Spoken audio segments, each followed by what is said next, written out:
Cronin Toyota and Cronin Nissan are honored to partner with Proudly We Served, as well as the continued support of our local active and retired military veterans across eastern Indiana.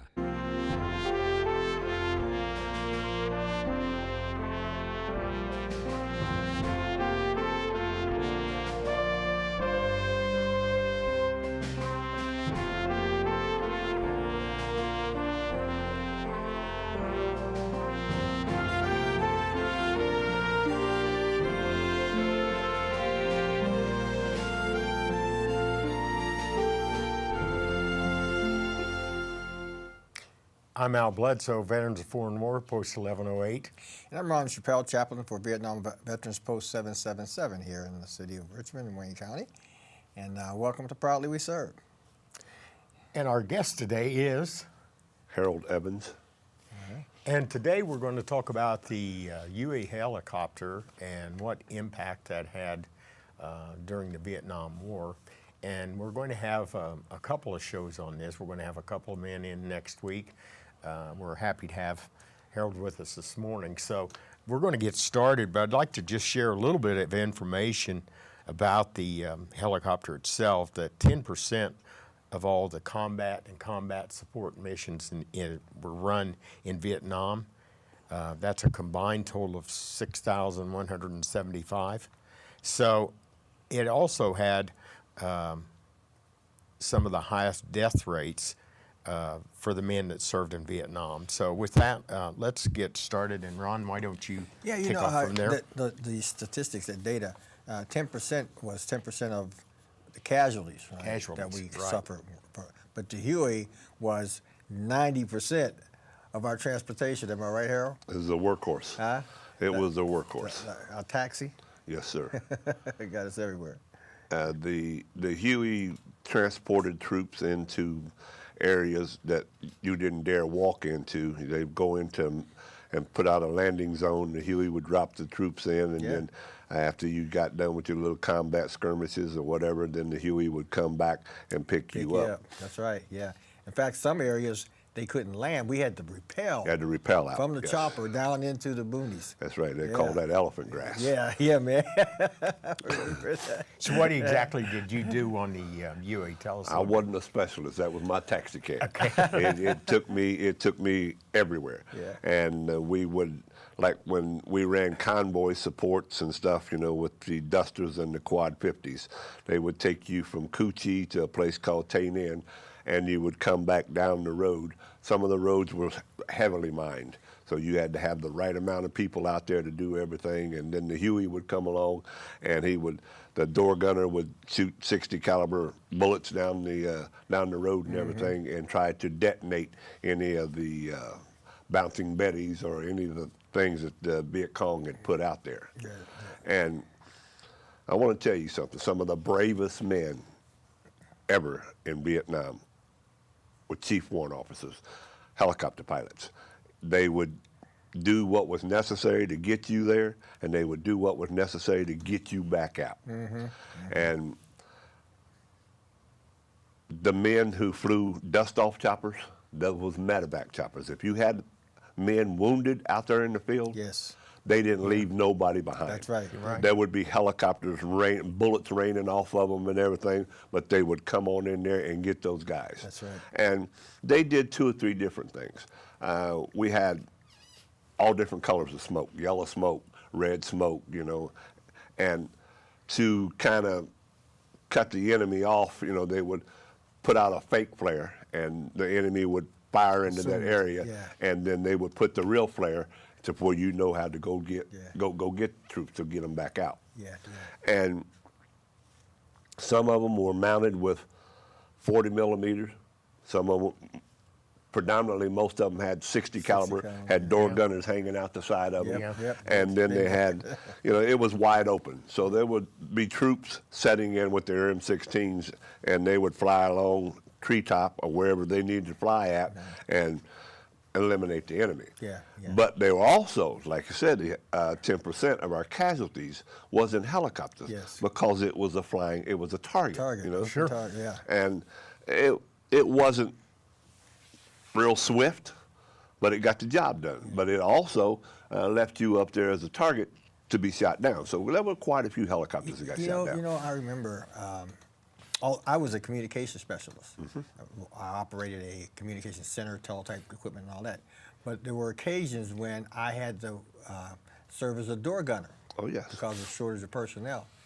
That was probably the most frightening experience I ever had, sitting on the door of that chopper with that 60 millimeter caliber machine gun. How many gunners were there? Just well, I'm an Air Force guy, there was so two. this There is was all- two. Two gunners. One on each side. One on each Each Okay, side of that's the what I thing. thought. Yeah.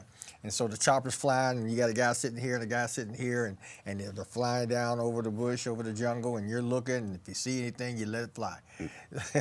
That was scary though, because you knew. I mean, you had nothing to protect you. You had nothing to protect you. Nothing. You were wide open. Wide So open. how many men could carry on a Huey?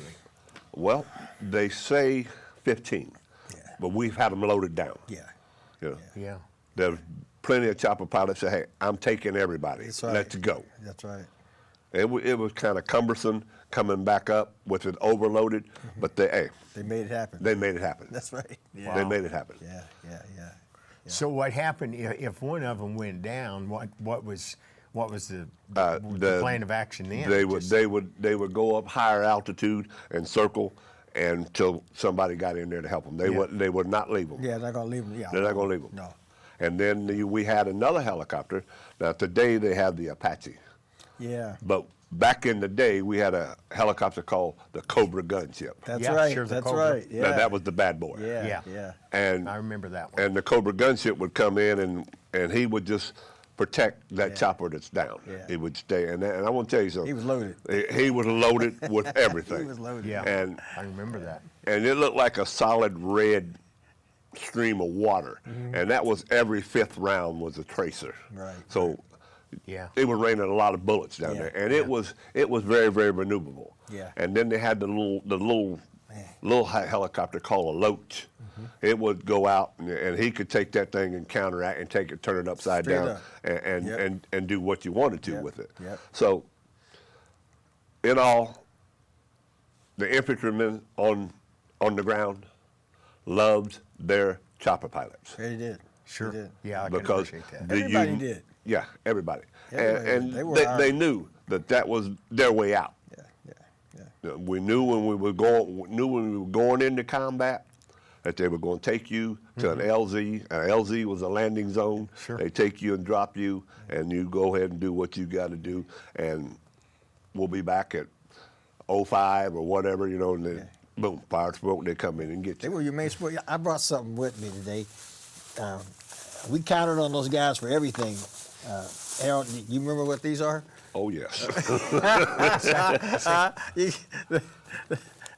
And MRE. then we got sophisticated. Yeah, And we got then these. they went to those. Yeah, The yeah, MRE. yeah. Oh wow! How long have you? This was How long have you had that? these were made post Korean War and distributed to us in Vietnam, and these were much later made.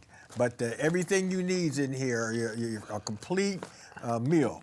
Everything you need. All you need is a little bit of water. A little bit of water. And most often, we didn't have time to build a fire, so we would put them on the manifold of a vehicle Yes, sir. and let that heat it up.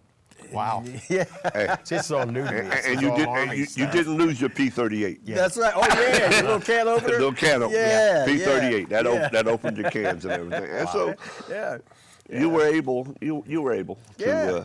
survive. And they would bring in they bring in boxes of them Boxes and they of drop them. them. Drop it. And then they're ready to go in there. and So get as 'em. they would bring men in, if they were, if you will, shot down, how did they handle that? Just the skirmish, just to go after them, or how did they handle that? The enemy. Yeah, I mean, the enemy, if they shot them down, they obviously going to try to get them. But that's when you called the Cobra gunship in, Right. and the Cobra gunship tried their best to keep the enemy away from Well, I'm that familiar chopper. with Right. Cobras. So they would Yeah. just constantly fly around Yeah. there, and a lot of times on impact, everybody on their helicopter was killed, Yeah. Yeah. and they would try to come over and get what they could salvage off of their helicopter. But if there were still men alive, them Cobra gunships are not leaving until they were able to get either a Chinook A Chinook helicopter So had that big is- old. It was the big one. It was the big one, right. big old double-bladed, and it had lifting power. Yeah. And then they had another one called a sky crane. Yep. The Yep. sky crane would come Yep. in, you know, whatever needed to be done. And it looked like a crane. Right, it looked like a big old crane. Yeah. And if once all the personnel, live personnel and dead personnel were taken away from that helicopter that was shot down, we destroyed it. Right. Because we didn't want to keep We it. destroyed it. Yeah. Yeah. Yeah. Yeah. See, our mission over there was we flew C-47s. And so, you know, that's just a twin-engine prop. And that we used to fly at 8,500 feet, and then they raised the level to 10,000 Right. because Charlie was able to touch us. Yeah. At 80, we lost probably 8 planes, maybe in 3 years. Right. But we lost everything. And is that the one that we called Puff the Magic Dragon? Yeah, we had with the 40-millimeter cannons. Yeah, mounted we up had, in it. we were communications, or basically back in the day, we spotted Charlie. Right. When we spotted Charlie from that high up, we could call in the Cobras, we could call in the B-52s. In fact, we found out later that our outfit was the most responsible person in calling in B-52 strikes. Oh, yes. We called in you guys, or the Army. I don't know how exactly, excuse me, the Cobra fit into that plan of action when they did that. I know when we had Tet Offensive in Saigon, I had just come down from north and had come down to Saigon and couldn't land because Charlie was Yes. on the flight line at that time. And I know they called in Cobras, and then they started calling in the 101st to land. And I think they came in on Huey's, Oh, actually. yeah. Oh, yeah. Yeah, They come in on Huey's. Yeah. I was they- with First Cav Division. That's all we had was Huey's. First cat. And, So and the thing is that a lot of people don't realize that you were set up. You had a main base, Yep. main base camp, and you had penciled in around it called fire support bases. That's right. Yeah, right. And all your fire support bases, you know, they kept the enemy from trying to get into your main base camp, right. because your main base camp housed all of your communications, housed all your supply, and all that stuff. You know, so you did everything you could to keep the Viet Cong Right. and the VC. Right. See, they had the regular North Vietnamese, Right. and then they had the Viet Cong, Cong. which were from Village. the villages, Village sympathizers, people, yeah. and that fought with the North. With the North. Yeah. So you know, yeah, they had within a matter of minutes, you could have a Cobra up off the flight line, ready to go. Yeah. Hueys could be Remember up that. and ready to go. You Yeah, know, yeah. so it was a matter of communication. Hey, I need you now. Boom, Right. and they were ready to go. With all that, you know, Yeah. with all that, we're sitting here talking about how all that stuff happens. How in the world did we lose that war? Well, that's a political Is that a thing. question? I mean, I guess, you know what I'm saying? We Because I'm coulda sitting here done- talking to a guy man. that's been there, and we're talking about the firepower, all these Cobras, all this stuff, and we got all this stuff at our We access. could have ended that and thing yet- in a year. It wasn't designed for us to win. It was.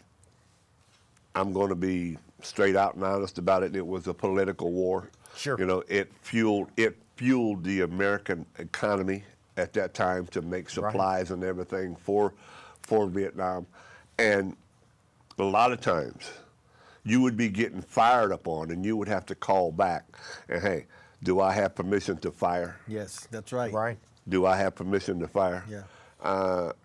I was the type of person, if you're trying to take my life, That's permission. we'll talk about it later. That's permission to fire. Yeah. That gives me permission to open fire. Yeah. We'll talk about it later. Yeah. And I read a lot of the history about Lieutenant Calley, Yeah. I remember that. who had, they called it the My Lai Massacre Right. and all that stuff. Wow, it's hard to say, but that man did what he was supposed to do. Somebody But he gave had to that do- order, though. I mean, when I was getting out, they was getting ready to charge Cali with the My Lai massacre. Yeah, yes.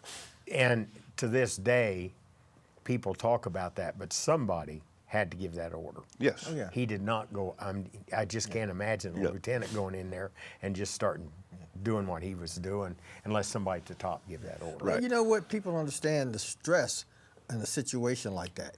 You know, when you Oh, my when goodness. you are in that stressful situation and you're fearing for your life, you know, and you feel like you're going to be overwhelmed, overrun, you're going to do whatever you got to do to live. And it may not always be nice, but you got to do what you got to do. And it happens. It happened a number of times. I don't know whether either of you experienced what they call a human wave attack.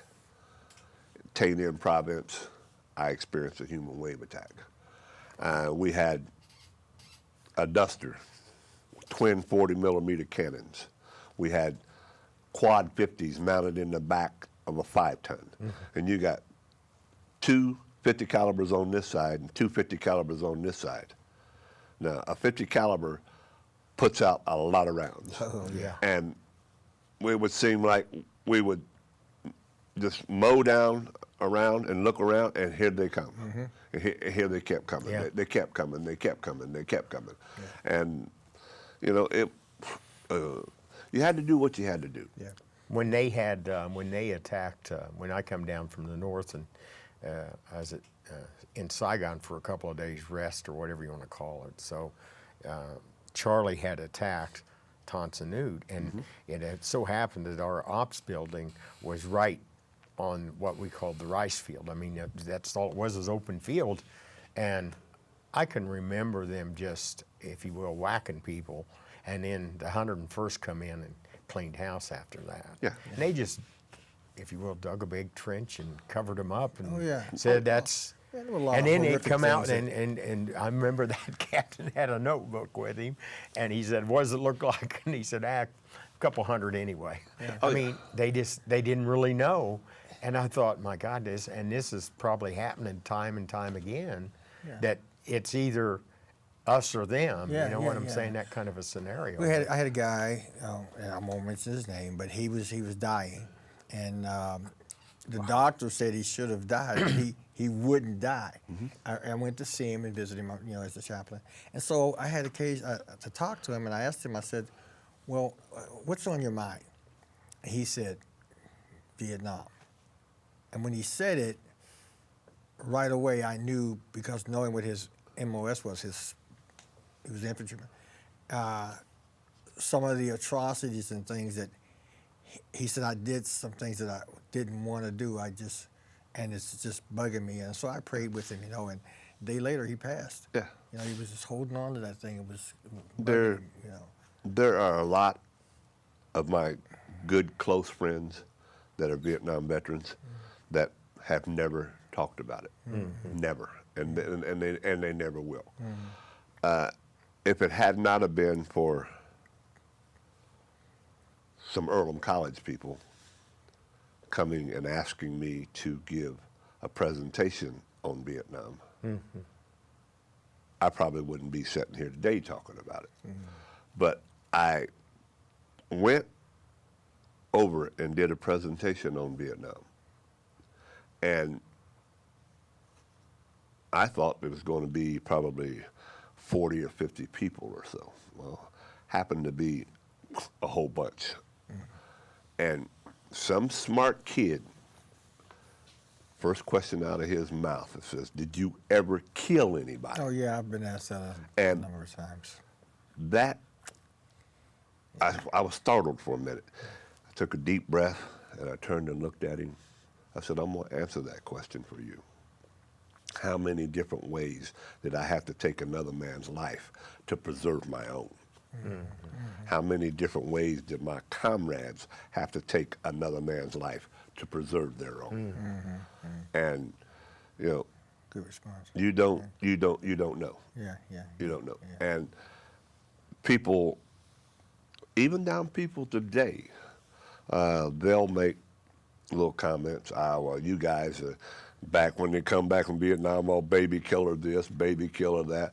But people don't understand. They had no value on your life, whether it was 2, 3, 4, 5, 6, 7, 8, 9, 10-year-old and on up. They would booby trap They would them, use them, and yes. just as soon as an American, see, hey, we all had compassion for kids. We kept Cookies and candy bars, you know, gum and stuff, Yeah. and we would pass them out. Yeah. Pass them out. Yeah. Wow. And as soon as you would go to pick that child up Yeah. or get close to that child, they would explode. Yeah. So, no, that's not Yeah. that's not the evolution that we just went over and just took people's lives. The thing was that we had to take their lives to preserve our own, or we would not be here sitting today. Yeah. A lot of people don't understand war. Yeah. That when it was Tet, it turned out that one of the leading guys for Charlie was the barber. We had a barber. Oh on- yeah, that came in and and cut hair. Yeah. Oh, and yeah. it turned out the barber was the guy. that Well, was that's just like and they thought, they came in. You know, they had jobs that they came on post. They would come in and wash our clothing and everything. sure. And Mama San told us one day, she said, Dowie, she said, Buku VC. I said, what do you mean? She said, there's VC that infiltrated, that done took the people's ID and came in on post. Right. And Yeah. they were, you know, so they infiltrated quite a bit. Yeah. And then a lot of times you would capture a Viet Cong and they called him a Chu Hoi soldier. Well, Chu Hoi, I give. So I'm going to work for you. yeah, In theory, they're working for you, but they're working for them also. That's right. Yeah. You could see them out pacing off from your mortar and all your big howitzers, all your big guns, they would be pacing it off Yeah. to the bunker line. Right. So they come in at night. They come They in. couldn't see, but they couldn't knew see. what the distance. But they was. knew what the distance Well, listen, was. guys. You know, Yeah. we could listen, man. We could talk. Yeah, this is really interesting. We need to do another program Yeah. just to talk Yeah, about oh, that. But primarily, we want to do a support campaign, if you will, for the Huey. We want to bring in a Huey for our Veterans Park here, and one that we would it would be a non-operational one, but you know the body itself, the chopper. That would and be a put it in great the park. asset. Yeah, we want to put it in the park. So we're going to be doing some things, fundraiser and that, to try to raise enough money to purchase it. This shirt right here is being provided for a fee, right. right? And you can go down to Post 1108, Right. VFW, and get one of these shirts if you want to support the Vietnam vets in our effort to try to bring in a Huey. Or just go down to Post 1108 if you want to, and you want to give a donation, just tell them, hey, this is for the Huey Project. We would appreciate that, yeah. I met a guy yesterday, not to get off the subject, No. because this is really what we Well, want to focus on. we can It's do at the dealership, yes. He was a Green Beret. And he gave me some money to support the Huey thing. He said, everybody knows what a Huey is. Yeah, And yeah. and he's going to try to make it. He's from Ohio, Greenville, I think. And he's going to try to make it whenever we had that. I got his phone number. Yeah. I told him I'd call him whenever we're going to have the ceremony and everything. Because you've really, really opened some doors here today that I don't Yeah. think we can. Man, I had I don't thought think about we can. stuff until we started. I forgot a lot of stuff. This Yeah. guy's a wealth of Yeah. information. But hey, I didn't need my notes. the Vietnam veterans meet every third Thursday down at Post 1108 here in Richmond at 6 p.m. We eat. The auxiliary brings in all different kinds of foods, and it's pretty good. We have a time of just talking, and then we have our meeting, and we do a lot of things. We do community outreach projects and all of that. So, Vietnam veterans, we would welcome you to come and join us. Your spouses and families, you can be. What's the title for non-family member? Auxiliary. Auxiliary member. Well, yeah, okay, whatever. Anyway, you can come in and be a part of that. So come on down, third Thursdays every month, Post 1108 on South 8th here in Richmond, 6 o'clock, and be a part of what we're trying to do. Vietnam veterans, we've got a heck of a legacy That's right. You know. And This has again, really been good today. Yeah. and again, I want to say, some of the bravest men that I keep the highest of up here were helicopter pilots. Yeah. All That's right. good. Amen. Yeah, that's real good. All right. Well, Well, we're about out of time for so- this. We could go on, but if we do, I know we'll go way past the boundary here. So anyway, hey, listen. Thanks, folks. Thanks for tuning in. We hope you've enjoyed it. And as Elle said, we've got a series of these kinds of programs that we're going to be doing leading up to the actual purchase of the Huey. I think we plan on doing it in October or something Right. like that. We want to get it in and get it set up, okay? And once we get that to Veterans Park, we may just have a show down there if we can. Yeah, that'd be great. We have to Yeah. see if Eric will do that. Sit, but sit in the door. that'll be kind of a really neat and maybe for some of the guys it'll help bring a little more closure to Yeah. it. So Well, and that's just like today. I can hear the medevac helicopter or anything, and within a few seconds, I can tell you what direction he's coming in. All right. this has really been good. It has been. But we got to go. All right. Okay. Hey, thanks, folks. We'll see you back next time. See ya. Proudly we serve. Bye-bye. Bye.